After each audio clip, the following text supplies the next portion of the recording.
बत्ती तो बुझा दो। बत्ती जला कर रखना, देखना है मैंने सब। बत्ती बुझा दूंगा तो तने देखूंगा कैसे।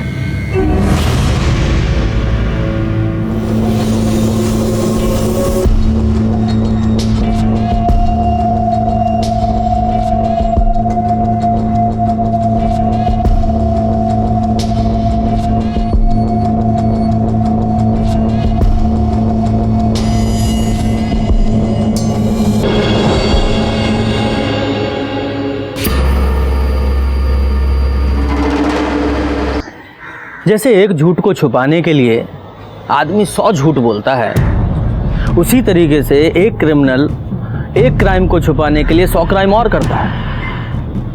नमस्कार, मैं पीआई रंजीत ठाकुर। आज मैं आपको एक ऐसे ही केस के बारे में बताने जा रहा हूं जहां एक क्राइम को छुपाने के लिए जो किया गया वो किसी भी क्रिमिनल के छक्के छुड़ा दे। और यकीन मानिए, जब ये केस हमारे सामने आया तो हमारी भी रूह कांप गई। ये केस सितंबर 2017 का है, जब मेरी पोस्टिंग गुरुग्राम थाने में थी।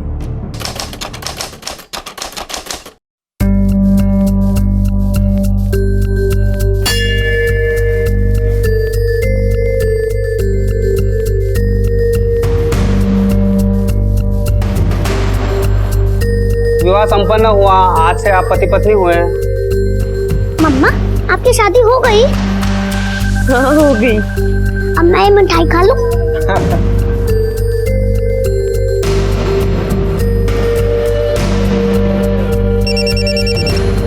हेलो। हाँ मम्मी, बहुत लंबी उम्र है थारी। अभी थारे को याद कर रही थी और थारा फोन आ गया। अरे रश्मि, कहाँ है तू? और विवान कहाँ है? मम्मी, वो मैं और विवान मोहन के साथ है। मैंने और मोहन ने मंदिर में शादी कर ली है। क्या क्या बोल रही तू? रश्मि पागल हो गई है क्या? कहाँ है तू? बता मुझे, मैं अभी आती हूँ। मम्मी, अभी मोहन वेट कर रहे हैं, हम लोगों को निकलना है। मैं बाद में फोन करती हूँ, ठीक है? अभी रख रही हूँ फोन। चलो बाय। रश्मि,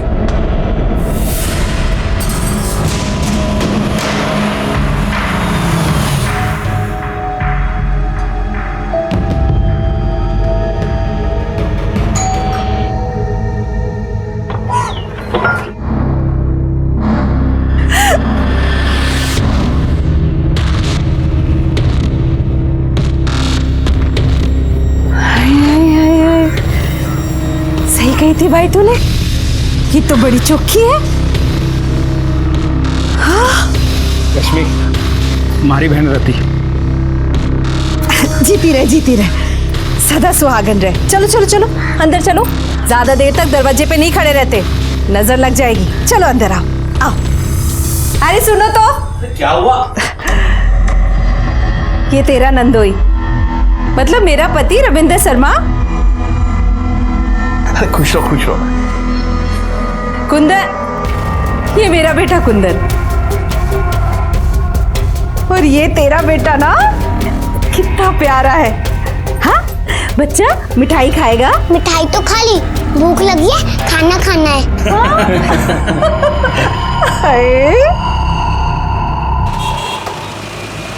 सुबह 6 बजे से लगी हूँ रसोई में। सारा खाना मैंने ही बनाया है। भाई ने ब्याह किया है, दावत तो होनी ही चाहिए। दीदी, मैं परोस देती हूँ। अरे तू बैठ। आज ही ब्याह करके आई है, काम थोड़ी ना कराऊंगी तुझसे आज। कल से तो सब कुछ तुझे ही करना है। हाँ,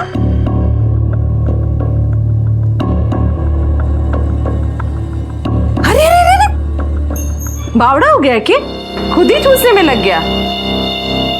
पहले उसे तो खिला।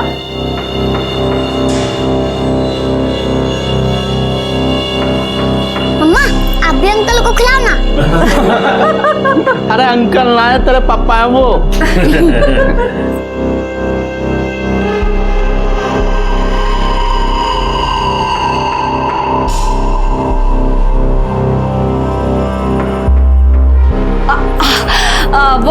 वो मिठाई तो मैं भीतर ही बुलाई, अभी लेके आती हूँ। हाँ,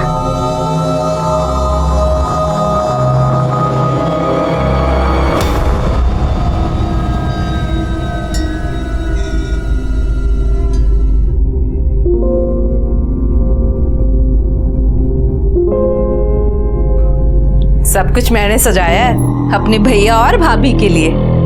चुखो है ना?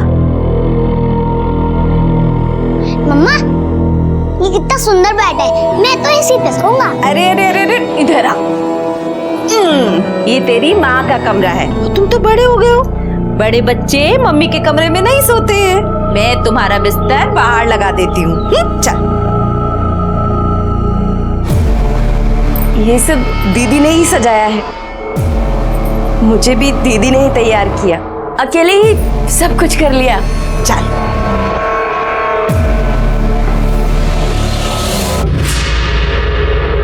बत्ती जला कर रखना, देखना है मैंने सब।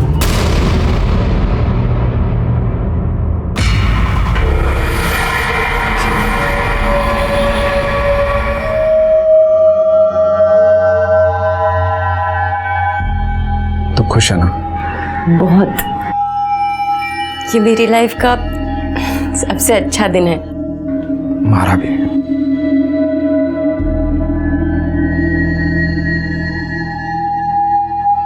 बत्ती तो बुझा दो।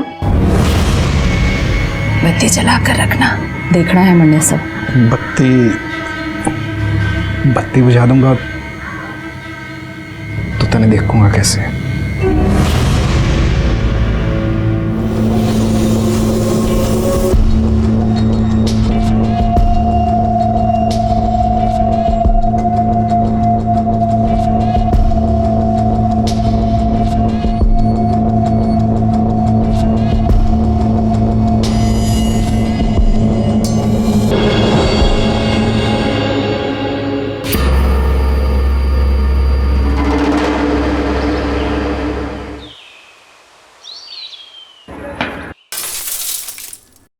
भावना आंटी का कांच फट गया, भागो।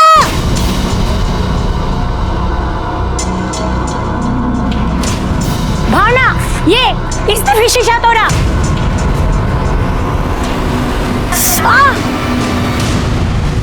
ये कौन है? इसे पहले तो नहीं देखा। अरे वो राना है ना, उसके यहाँ मुझे किराएदार है शर्मा, उसका ही बच्चा है ये। कौन? रति का?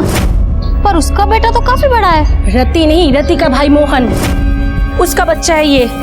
अरे काय के भाई बहन, कई बार बाइक पे चिपक के बैठते हुए जाते देखा है मैंने उनको। देखा तो मैंने भी है। और जिस तरीके से वो मोहन के साथ रहती है ना, भाई बहन कम कुछ और ज्यादा लगता है। खैर भाड़ में जाइए सब।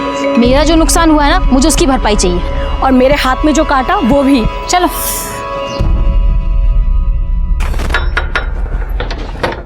अरे क्या हो गया दोनों साथ में? भाभी आपके घर में जो छोरा है ना, उसने मेरी खिड़की का कांच तोड़ दिया। बताओ ये भी कोई बात होती है भला? ये गली है, मैदान थोड़ी है जो क्रिकेट खेलने लग जाते हैं बच्चे सड़क पे। अरे छोरा ही तो है, छोरा ही तो शरारत करे है, उसमें के। लो मैं जी माफी मांगू थारे से, आप शीशा लगवा लियो, आगे खर्चा दे दूंगा मैं। जी ठीक है। मैं चलता हूँ, थोड़ा लेट हो रहा हूँ। जा भाई। अरे रश्मि, मोहन की बीबी अभी कुछ दिन पहले ही शादी की है दोनों ने। वो छोरा जिसने शीशा तोड़ा है वो इसी का है। अच्छा। रश्मि, ये हमारे पड़ोसी, ये भावना भाभी, ये अवनी भाभी। अच्छा, तभी मैं सोचूं वो बच्चा किसका है, पर बच्चा कुछ ज्यादा बड़ा नहीं है। अरे वो इसकी पहली शादी से है। अच्छा अच्छा, पर पहले वाली शादी क्यों तोड़ी? टूटी ना है, एक्सीडेंट हुआ है, तभी तो इतनी छोटी सी उम्र में इसको दूसरी शादी करनी पड़ी। पर घनी किस्मत वाली ठहरी, मोहन जैसा दूल्हा मिला। इसको और इसके बेटे को दोनों को खुशी से अपना लिया।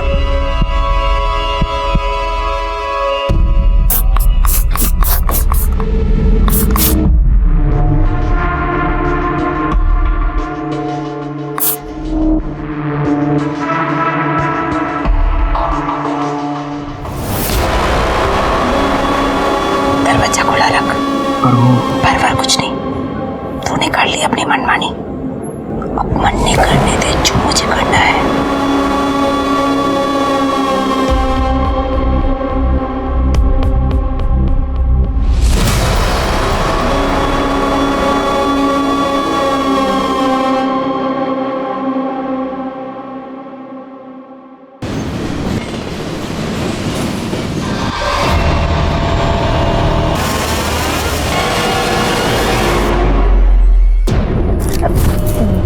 दीदी आप इस वक्त यहाँ? मैं सोची आज हम तीनों साथ में सोते हैं, मैं, तू और मोहन। ये क्या बोल रहे हो दीदी? आप तो मोहन की दीदी हो, आप उसके साथ ये सब? बोले घड़ा है, जैसा कहती हूँ वैसा कर, बड़ा मजा आएगा। मैं ही शुरू कर देती हूँ। छोड़ो दीदी, दीदी छोड़ो मुझे।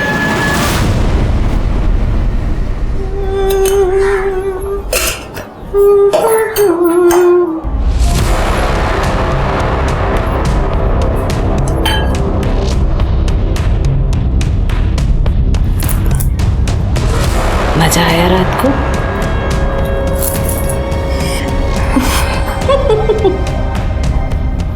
हमारा फोन नहीं दिख रहा कहीं, देखा है?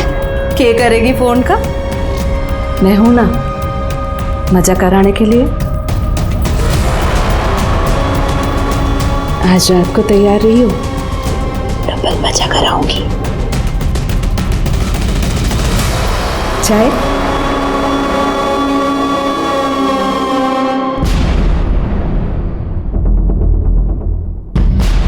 वो हमारा फोन नहीं दिख रहा कहीं, आपने देखा है क्या?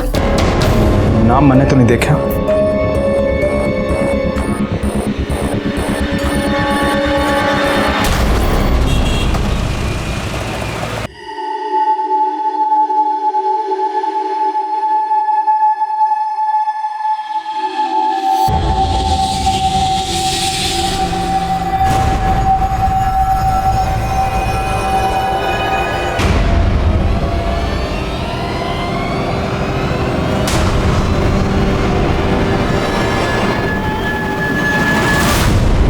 रत्ती दीदी से कुछ बोलते क्यों नहीं हो?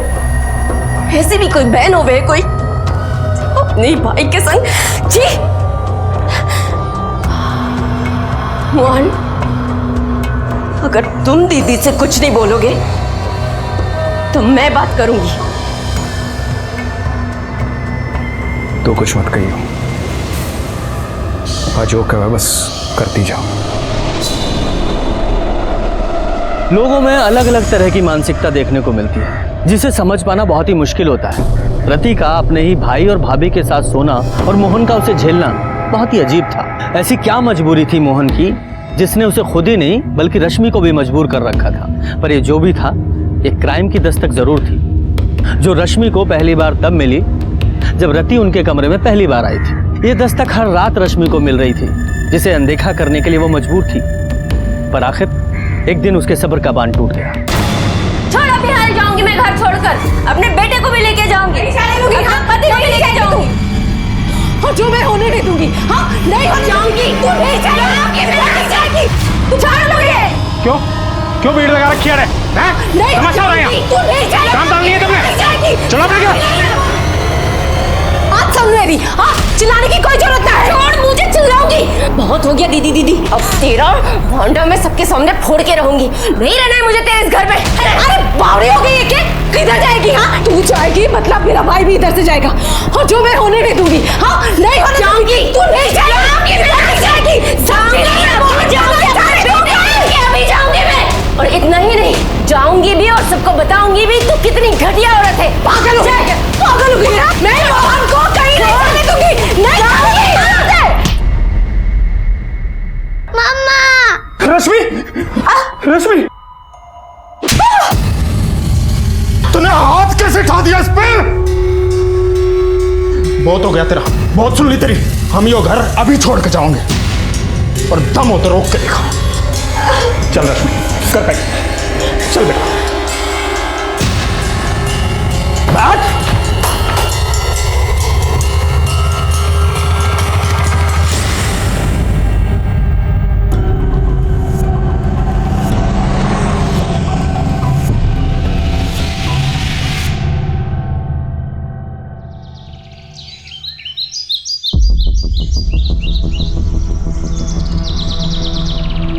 अरे क्या बात होगी चौधरी साहब, जो इस भरी दोपहरी में बुला लिया है? ऐसी बदबू आ रही है जैसे कोई जानवर मर गया हो। किसी की भैंस भूस मर गई होगी और आड़े फेंक गया होगा। एक काम करो, तुम शॉट देखो और मैं शॉट देखूं।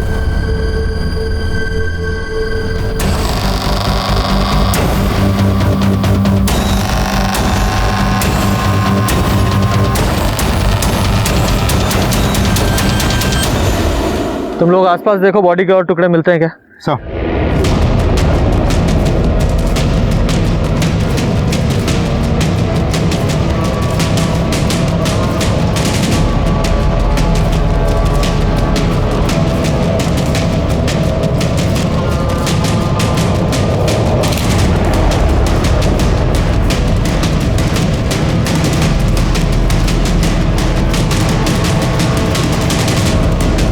सर देख के तो लगता है किसी एक ही औरत के बॉडी पार्ट्स हैं।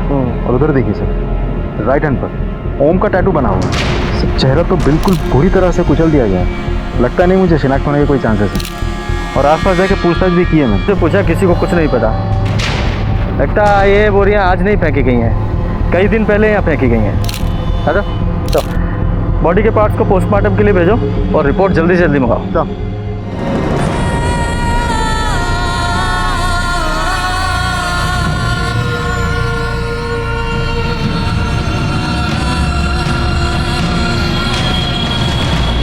अंकल पैसे दो ना, भूख लगी है। चल चल निकल यहाँ से। अंकल प्लीज दो ना, बहुत भूख लगी है। तो भूख लगी है तो काम करना, भीख क्यों मांगता है? काम करने से खाना मिलेगा। खाना भी मिलेगा और पैसा भी मिलेगा।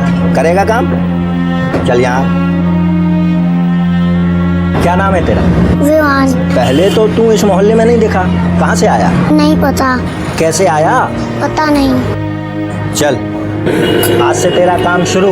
जा चाय दे के आओ।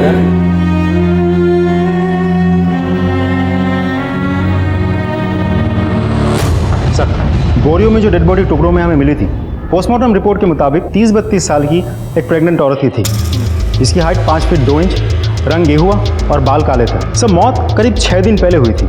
इसका मतलब 24 सितंबर को शाम को 7 बजे से लेकर रात के 12 बजे के बीच मौत हुई थी। सर पोस्टमार्टम रिपोर्ट के मुताबिक उसके चेहरे में और सर में मल्टीपल इंजरीज हैं, जो किसी हथौड़े जैसे भारी चीज़ से कई बार वार करने की वजह से हुई थी। सर सर का तो एकदम चूरा बना हुआ है। सर मारने के बाद डेड बॉडी को किसी आरी जैसी चीज़ से इतने छोटे छोटे टुकड़ों में काटा गया है, जिसमें उसका फेटस भी कटा और उसके भी टुकड़े टुकड़े हो गए।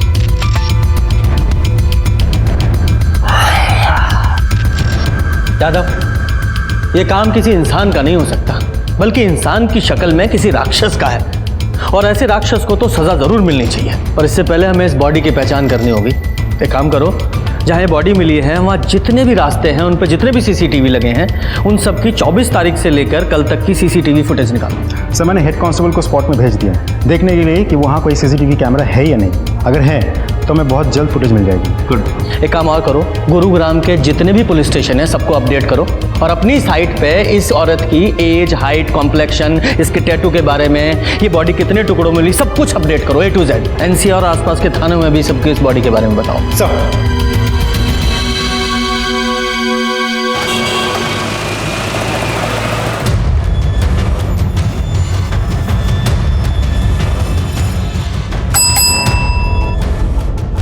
जनाब, गुरुग्राम पुलिस ने एक औरत की डिटेल्स अपलोड की है। मर्डर हुआ है उसका और बॉडी 13 टुकड़ों में मिली है और उसके हाथ पर ओम का टैटू भी है। और मुझे तो लगता है कि औरत वही है जिसकी मिसिंग कंप्लेंट हमारे पास में आई हुई है।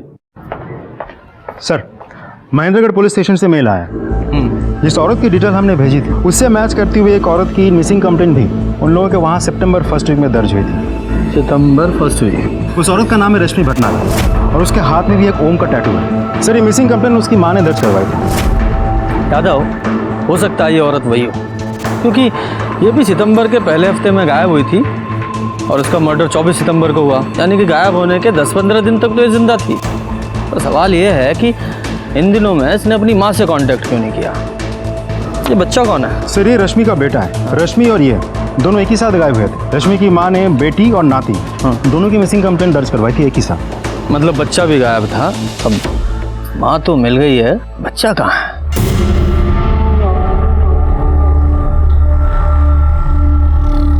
सेठ बहुत भूख लगी है, 20 रुपए दे दो, तनख्वाह में से काट लेना। 4 चाय बेची नहीं कि भूख लगाई?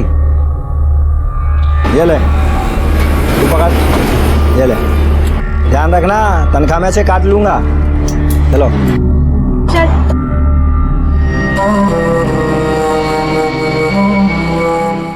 रश्मि का खून हो गया साहब, मोहन ने तो बताया भी नहीं।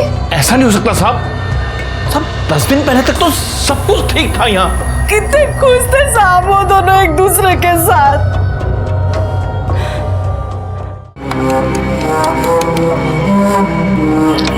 अबे विवान, तू हर दिन किसको फोन करता रहता है? नंबर तो कभी लगता ही नहीं है। मम्मी को, उनका फोन हर वक्त स्विच ऑफ रहता है। अभी तो किसी और को कर लेना, घर में और भी तो लोग होंगे। है नानी, पर मुझे नानी का नंबर याद नहीं। सर, आपने जो डिटेल्स अपलोड की थी उससे मैच करते हुए हमारे पास में मिसिंग कंप्लेंट आई हुई थी और हाथ पर ओम का टैटू भी था। हाँ, हाथ में ओम का टैटू गुदवाया था। कहाँ है मेरी रश्मि? सर, ये रश्मि की माँ है, इन्होंने रश्मि और विमान की मिसिंग कंप्लेंट लिखवाई थी। आपने मेरी बेटी को ढूंढा है, भगवान आपका बहुत भला करेगा। माँ जी, पानी पीजिए। मैं ठीक हूँ, बस आप मेरी बेटी को बुला दीजिए बस। माँ जी, हमें डाउट है कि रश्मि इस दुनिया में नहीं है, उसका मर्डर हो गया। नहीं,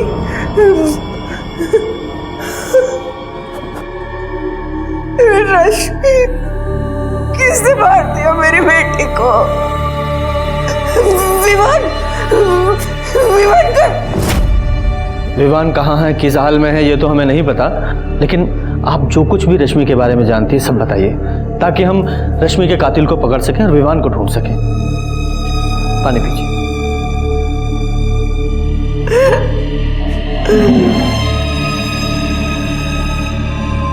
माँ जी, बताइए। उसका तो नसीब ही बड़ा था, इतनी सी थी तब बाप का साया उठ गया उसके सर से। ब्याह किया पर वहां भी नसीब से हार गई।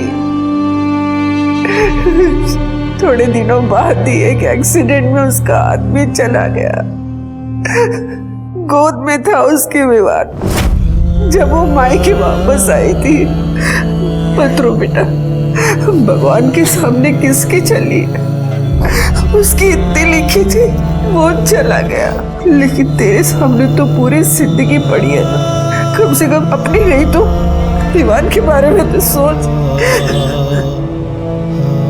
थोड़े सालों के बाद मेरी एक सहेली की जान पहचान वाला था, चेतन भटनागर, उसने आखिर रश्मि का हाथ मांगा।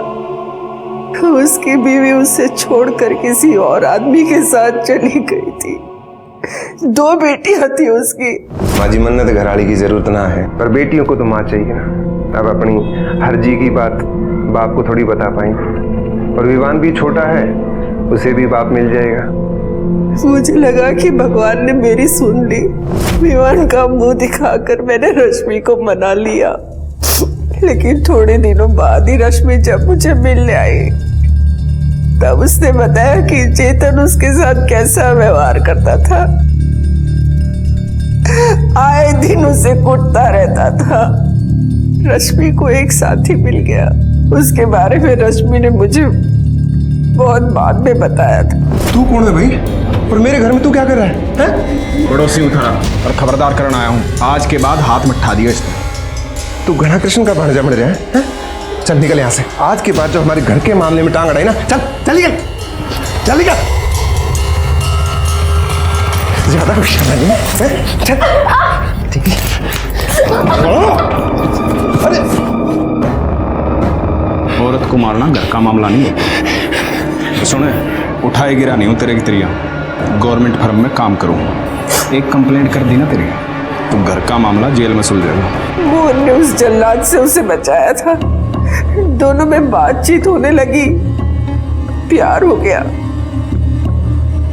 लेकिन ये बातें उस चेतन को पता चल गई और मोहन और चेतन के बीच में बहुत बड़ा नाटक हो गया। और सितंबर के पहले हफ्ते में ही रश्मि विवान को लेकर मोहन के साथ चली गई और मंदिर में जाके उन दोनों ने ब्याह कर लिया। मम्मी, वो मैं और विवान मोहन के साथ है। मैंने और मोहन में मंदिर में शादी कर ली है। लेकिन उस दिन के बाद ना ही उसका फोन आया, ना ही उसकी कुछ खबर मिली। इसीलिए मैं यहाँ रिपोर्ट लिखाने आई थी। सर, हमें जब पता लगा कि रश्मि और विवान के लापता होने में चेतन का हाथ है, तो हमने उससे पूछताछ भी की। मिसिंग ना भाई साहब, भाग गई थी जैसे पहले वाली भागी थी। अब जैसा करेगी वैसा भुगतेगी। मुझे क्या जरूरत है उसे या उसके बेटे को कुछ करने की? अपनी पहली बीवी की भड़ास निकालने के लिए तो उसे जानवरों की तरह मारता था। अब वो तुझे अकेला छोड़ के चली गई है तो कुछ नहीं करेगा। हम इज्जतदार लोग हैं साहब, 2 पैसे की औरत के लिए अपनी इज्जत मिट्टी में नहीं मिला सकता। आप मुझे अगर अरेस्ट करने की सोच कर आए हैं तो आप उसे ले आओ, मैं मार देता हूँ, आप मुझे अरेस्ट कर लेना। सर, हमने दोनों को बहुत तलाश किया, लेकिन उन दोनों का कुछ भी पता नहीं चला अभी तक। टाटी, यादव का रश्मि का फोन नंबर और इस चेतन का एड्रेस लिखवा दो।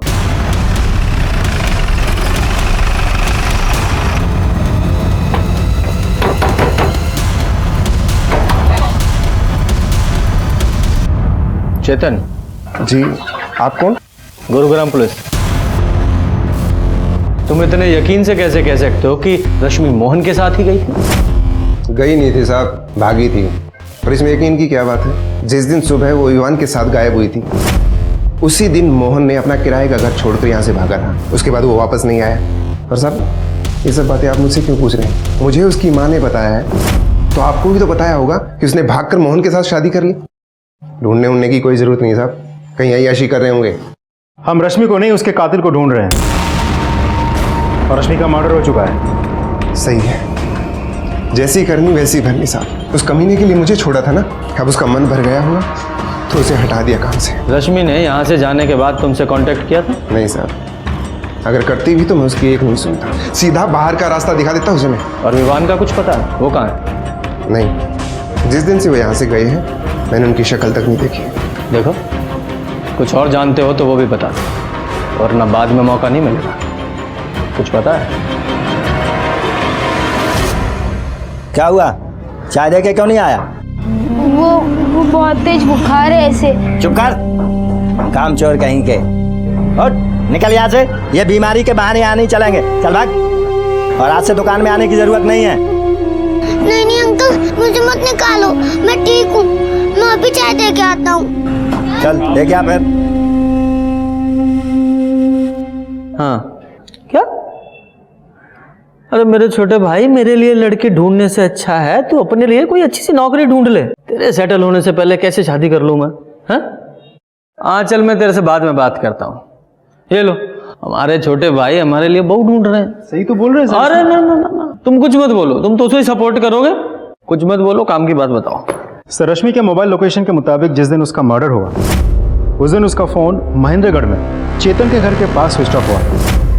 फिर जब हमने बैकडेट में जाके फोन की एक्टिविटीज चेक की तो हमें पता चला कि गुरुग्राम सेक्टर 11 से महेंद्रगढ़ की तरफ फोन ट्रैवल किया था। इसका मतलब रश्मि सेक्टर 11 गुरुग्राम से महेंद्रनगर गई और फिर फोन स्विच ऑफ हुआ। यादव, इसके 2 कारण हो सकते हैं। पहला ये, या तो चेतन झूठ बोल रहा है, या फिर रश्मि मोहन के साथ सेक्टर 11 में ही कहीं रह रही थी। तुम एक काम करो, सेक्टर 11 जाओ, वहां विवान और रश्मि के बारे में पता करो, और मैं इस चेतन की खबर लेता हूँ। कांस्टेबल को बोलो जरा उसे उठाए। सर,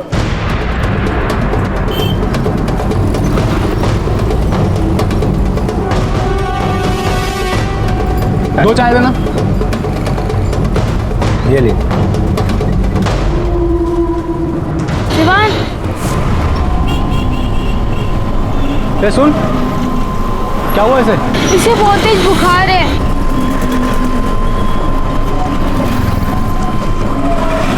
बच्चे का फोटो दिखाना जरा।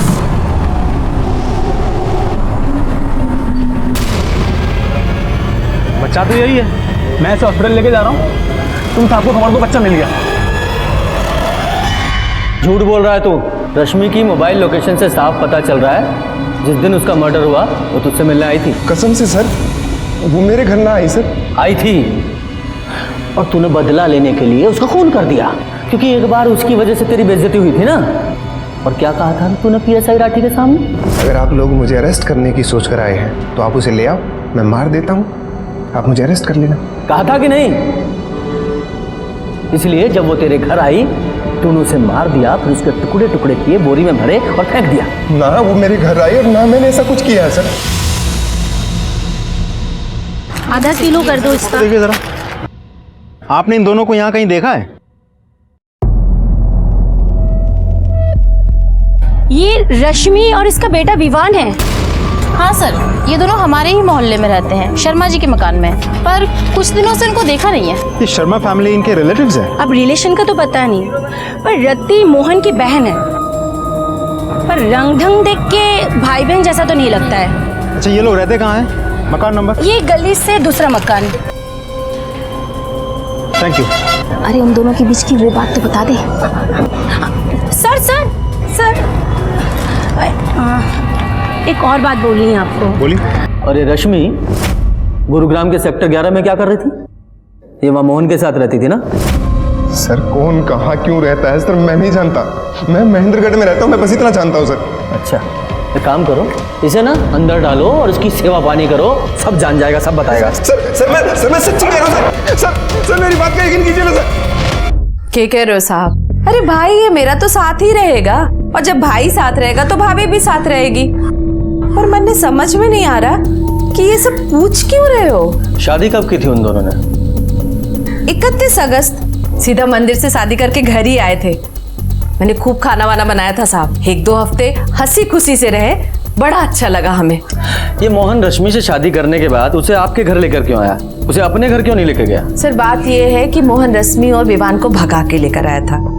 कुछ दिन चुपके रहना था। उसने पूछी, बहन तेरे घर रह जाऊं? मैंने भी बोला तेरा ही घर है भाई, रह जा। तो बस 1-2 हफ्ते चुपचाप अच्छे से रहे, जब मामला ठंडा पड़ गया तो वापस चले गए महेंद्रगढ़। मोहन की कोई फोटो है आपके पास? फोटो? एल्बम वाला फोटो तो ना है साहब, पर हाँ 1 मिनट, ये फोन में रही, ये रही। शेयर। अच्छा, यहाँ से वो दोनों किस डेट को शिफ्ट हुए थे? 10-12 दिन पहले साहब, अब 24-25 को। कैसे गए थे? अरे भाई के पास मोटरसाइकिल है, मेरे मोटरसाइकिल से। जब सब कुछ हंसी खुशी चल रहा था, जाने की जरूरत क्यों आ पड़ी? अरे बताई ना अभी आपको साहब कि मामला ठंडा पड़ गया तो चले गए वो दोनों। वहाँ मामला ठंडा पड़ गया और यहाँ गर्म हो गया है ना?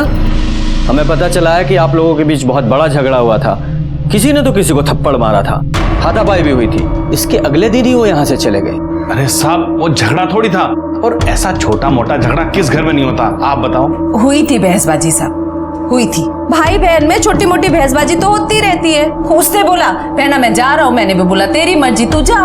बोला था फोन करेगा, आज तक तो फोन ना किया उसने। उसने फोन नहीं किया तो आपने किया होगा ना? अरे मोहन बड़ा गुस्से वाला है साहब, उसने ना करा तो मैंने भी ना करा। सोचा गुस्सा ठंडा हो जाएगा तो आप पे आप फोन कर लेगा। अच्छा, ये महेंद्रगढ़ में ये मोहन कहाँ रहता है? एड्रेस दीजिए उसका। साहब अपना घर तो है नहीं उसका, कहीं किराए विराए पे लिया होगा। अब छोटा मोटा घर तो लिया नहीं होगा साहब, बीवी बच्चे वाला है तो बड़ा ही घर लिया होगा। बीवी बच्चे उसके साथ में नहीं है, क्योंकि रश्मि का मर्डर हो चुका है। क्या कह रहे हो साहब? हाँ, मोहन और विवान दोनों लापता हैं। अब मोहन ही बता सकता है कि क्या हुआ था उन लोगों के साथ।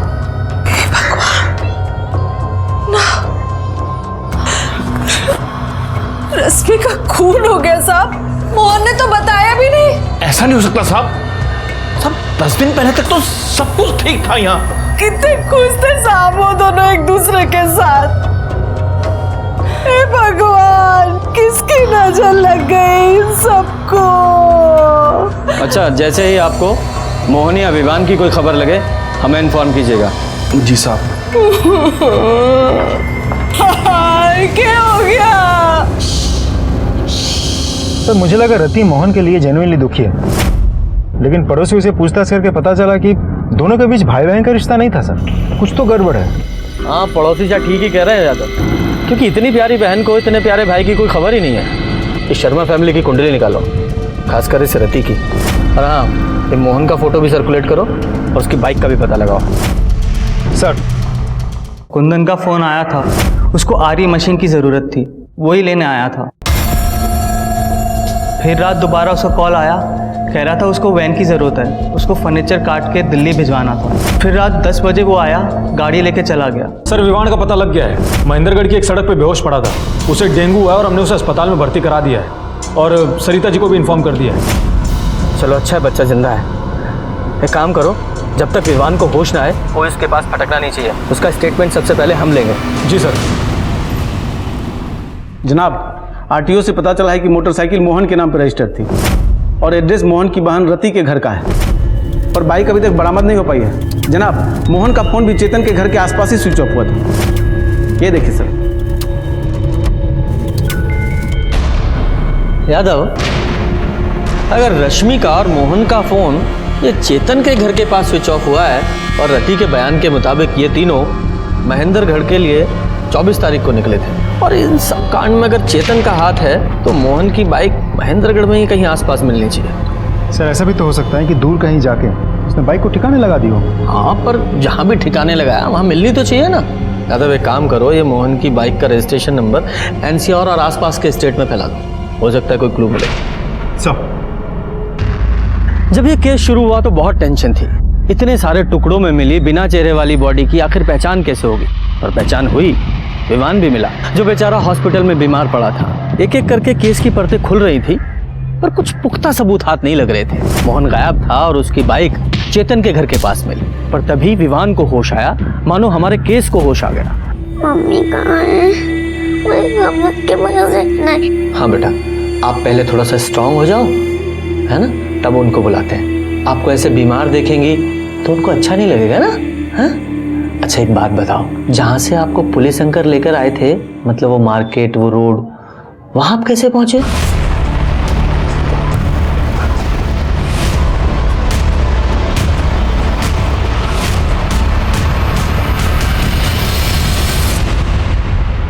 सर 4 महीने से शर्मा फैमिली पानीपत में किराए पे रहती है। मोहन वहाँ रति से मिलने आता था।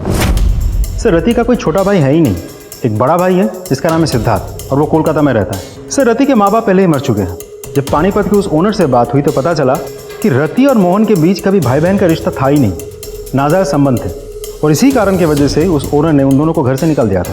हो सकता है यादव, ये हो सकता है, क्योंकि रति के पानीपत से गुरुग्राम शिफ्ट होने के कुछ दिनों बाद ही मोहन ने रति के घर आना जाना शुरू कर दिया था।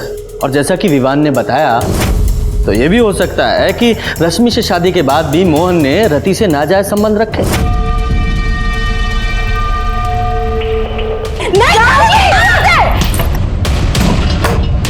तूने हाथ कैसे उठा दिया इस पे? हम यो घर अभी छोड़ के जाओगे। मम्मा खोलो, मम्मा खोलो, मम्मा। पर प्रॉब्लम ये है कि विवान के बयान से ये साबित नहीं होता कि रति ने, उसके हस्बैंड ने और उसके बेटे ने मिलकर ही रश्मि को मारा था। अगर इन्होंने रश्मि को मारा तो फिर वो मोहन कहाँ है? वो भी गायब है। कहीं मोहन का भी तो इन सब में हाथ नहीं है। और फिर रश्मि और मोहन दोनों के फोन लोकेशन वहाँ महेंद्रगढ़ में चेतन के घर के पास मिले, यहाँ तक कि मोहन की बाइक भी उसके घर के पास ही मिली है। और ये रश्मि की बॉडी वहाँ महेंद्रगढ़ में नहीं, यहाँ गुरुग्राम में मिली। तो क्या ये तीनों रश्मि को वापस यहाँ गुरुग्राम में लेकर आए, फिर से मारा? कुछ तो मिसिंग है, कहीं क्या हो सकता है? जनाब, मैंने शर्मा फैमिली का रश्मि के मर्डर वाले सप्ताह का कॉल रिकॉर्ड चेक किया, जिसमें पता चला कि रति का बेटा कुंदन मर्डर वाली रात मोंटी अरोरा नाम के एक लड़के से एक नहीं 3 बार बात किया है। और फोन की मूवमेंट चेक की तो शाम 8 बजे, रात 10 बजे और सुबह 6 बजे मोंटी के घर पे गया। बुलाओ सर। हाँ सर, कुंदन का फोन आया था, उसको आरी मशीन की ज़रूरत थी, वही लेने आया था। फिर रात दोबारा उसका कॉल आया, कह रहा था उसको वैन की ज़रूरत है, उसको फर्नीचर काट के दिल्ली भिजवाना था। फिर रात 10 बजे वो आया, गाड़ी लेके चला गया। अगले दिन सुबह 6 बजे गाड़ी आरी सब वापस करके चला गया। तो ये आरी और वैन, मतलब तुम्हारी गाड़ी कहाँ है? तुम्हारे घर पे?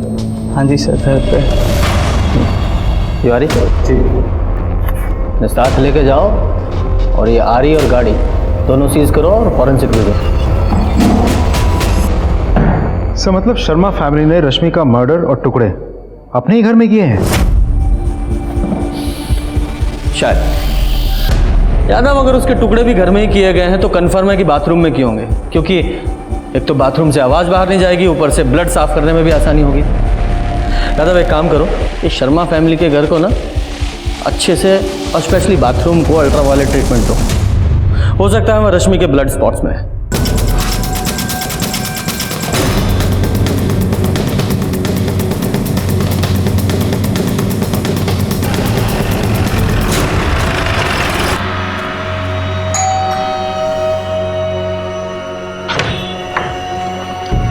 हमें आपका घर चेक करना है।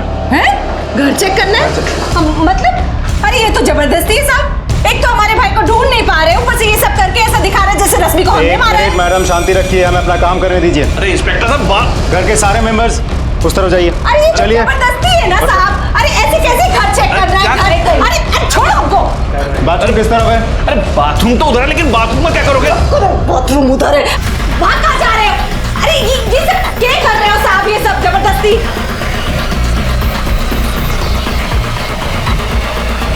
सर ये देखिए, सैंपल कलेक्ट कर रहा हूँ। मुझे जल्द से जल्द फॉरेंसिक रिपोर्ट चाहिए। गाड़ी में बिठाओ तीनों को। अरे गाड़ी में चलिए।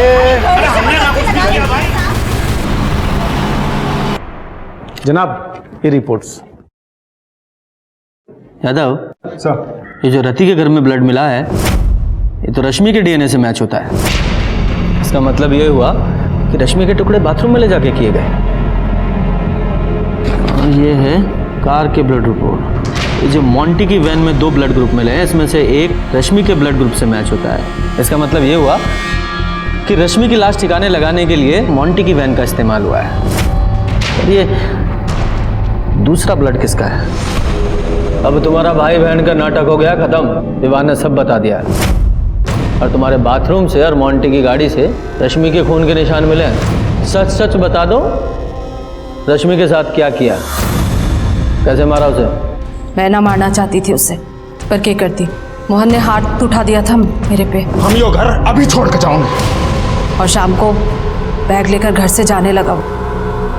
मोहन, क्या है ये सब? मोहन, मैं कहीं नहीं जाने दूंगी तुझे। उसका विजय से शादी करने के लिए बोला, तो इसका मतलब ये नहीं कि तू कुछ भी मनमानी करेगा। करूंगा। कहीं नहीं जाएगा। अरे क्या नहीं किया तेरे वास्ते? शादी की उससे ताकि लोगों को हम पे शक ना हो। और आज उसी के साथ तू भाग के जाएगा। मजबूर कर दिया तूने। मैं एक रात भी आराम से नहीं रहने दिया। बहुत उतावली हो रही है। तू अंदर जा, मैं भी आई। हाँ, अरे खुश कर देता तूने। मैं पैसे दे रहा था ना तेरे शौक पूरे करने ही, पर ना सब कुछ चाहिए, ये भी चाहिए, ये भी चाहिए। गंद मचा दिया इस घर में। तू इसकी वजह से बात सुना रहा है ना मुझे। आज मैं इसे छोड़ूंगी। छोड़। फिर ये इसने, कुंदन ने एक सलाह दी। मैं मोंटी की वैन भी ले आया और उसके टुकड़े बोरी में भर के अलग अलग जगह फेंक दिए। मोहन के साथ क्या किया?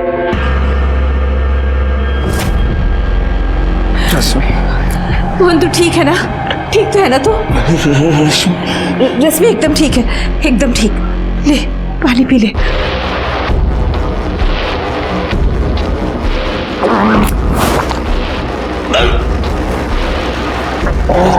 रश्मि चाहिए थी ना तुझे? जा, भेज दिया तुझे उसके पास। मर जा तू। उसकी बॉडी को कैसे ठिकाने लगाया? मोहन को भी उसी वैन में डालकर हम नदी में फेंक दिया। यादव, इसका मतलब मोंटी की गाड़ी में जो दूसरा ब्लड था मोहन का था। और ये रश्मि और मोहन का मोबाइल और उनकी बाइक चेतन के घर पे कैसे पहुंचे? और फिर ये विवान को कैसे छोड़ा, कहाँ छोड़ा, उसका क्या किया? मैंने विवान को नशे की गोली दे रखी थी। फिर मैंने रश्मि के और एक कुंदन ने मोहन के कपड़े पहनकर विवान को बेहोशी की हालत में मोटरसाइकिल पे बिठा के महेंद्रगढ़ की सड़क पे छोड़ दिया। और फिर मोटरसाइकिल को चेतन के घर के पास खड़ी की और रश्मि और मोहन का फ़ोन वहीं बंद करके नाले में फेंक दिया। मैंने रश्मि और चेतन के बारे में मोहन से पता लगा।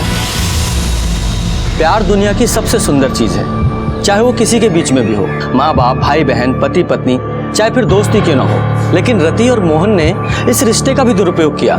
जिस दिन से इन दोनों का नाजायज रिश्ता शुरू हुआ, क्राइम ने तभी से दस्तक देनी शुरू कर दी थी। और ये दस्तक बार बार मिल रही थी। रति, मोहन और रश्मि तीनों को ये दस्तक मिली, लेकिन जब तक एहसास होता तब तक बहुत देर हो चुकी थी। और इस लापरवाही का भुगतान मोहन और रश्मि को अपनी जान देकर चुकाना पड़ा। बेचारा विवान इसमें बेकार में पिस गया।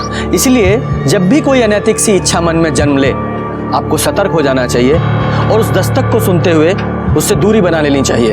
और इसी के साथ मैं आपसे विदा लेता हूं, फिर मिलूंगा एक नए केस के साथ। तब तक देखते रहिए क्राइम पेट्रोल दस्तक। मकसद बताना नहीं, बचाना है। जय हिंद।